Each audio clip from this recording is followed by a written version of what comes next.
Welcome back. So, have you ever had someone say something to you and you carried it with you for like the rest of the day? So, maybe someone was short with you, maybe they seemed distant or they were frustrated, maybe they criticized you, and almost immediately your mind went to, what did I do wrong? Right? Is this my fault? Did I cause this?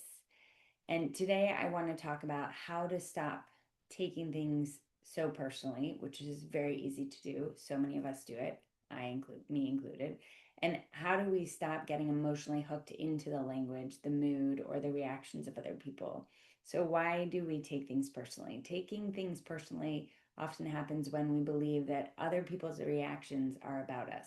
We think they're upset because of me. This happened because I did something wrong. I'm responsible for really how they feel. And once we believe that, then our self talk starts and it starts to spiral. So then we move into, I ruined this, or it's all my fault, or I should have handled this differently. And suddenly we're no longer responding to what's actually happening. We're instead responding to the story we're telling ourselves about what happened. So, one of the most helpful things that we can practice in conversations is becoming the observer. So, instead of getting pulled into the emotional intensity of the moment, we step back internally and we watch what is happening. So, it's not in a cold or disconnected way, but in a really grounded way. We notice this person is upset right now. This conversation feels tense.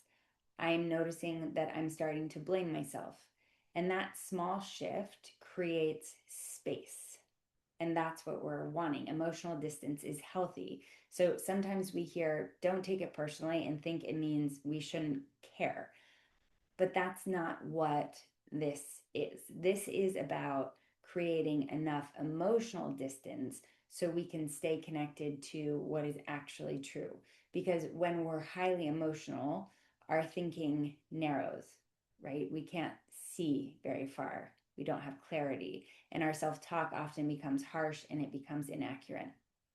So, if we want to stop taking things personally, we have to start paying attention to the language we use with ourselves, especially phrases like, this is my fault, or I'm responsible for this. They're reacting this way because of me.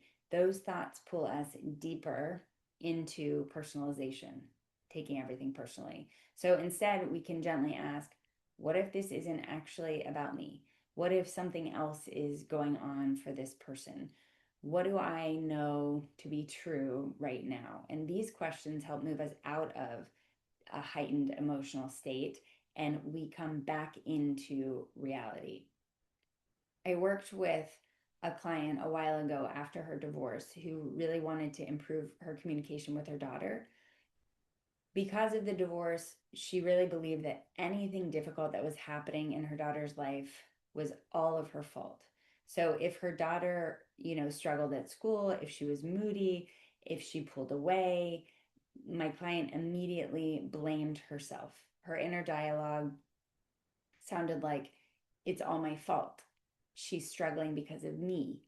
I caused this chaos. I caused this upheaval. But as we started paying attention to her self talk, she began to notice how much of it centered around I, me, my, mine. And she realized something really important. She had made herself responsible for every emotion and behavior that her daughter had, which isn't true. So once she began changing that pattern of self judgment, her relationship with her daughter really improved because she became less reactive, less fearful, and much more present in that relationship. She understood that it wasn't actually all about her, right? There are other people in the equation. So, what's actually true, right? Other people are responsible for their choices, just like we are responsible for our choices. That doesn't mean our actions don't affect people, they definitely do, but we are not responsible for managing everyone else's emotions, or their reactions or their behaviors. We have to allow them to manage their own. So, and when we believe we are, we suffer.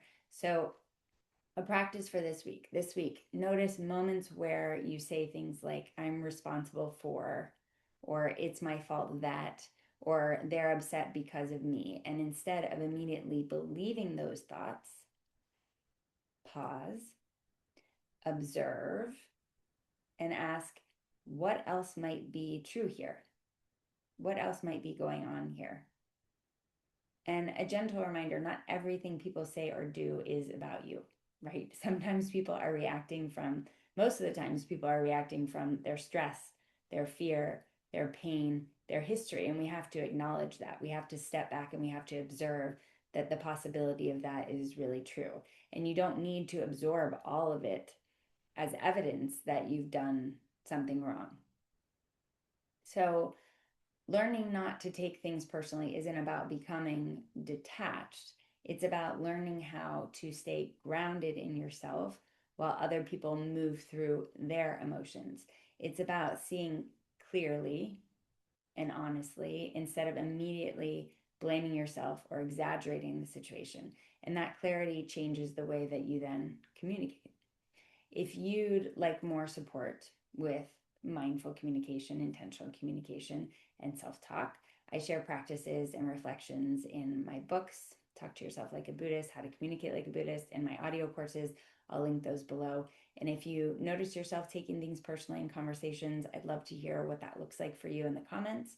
I'm starting to respond to some of those in upcoming videos. So thank you for being here, and I will see you next week.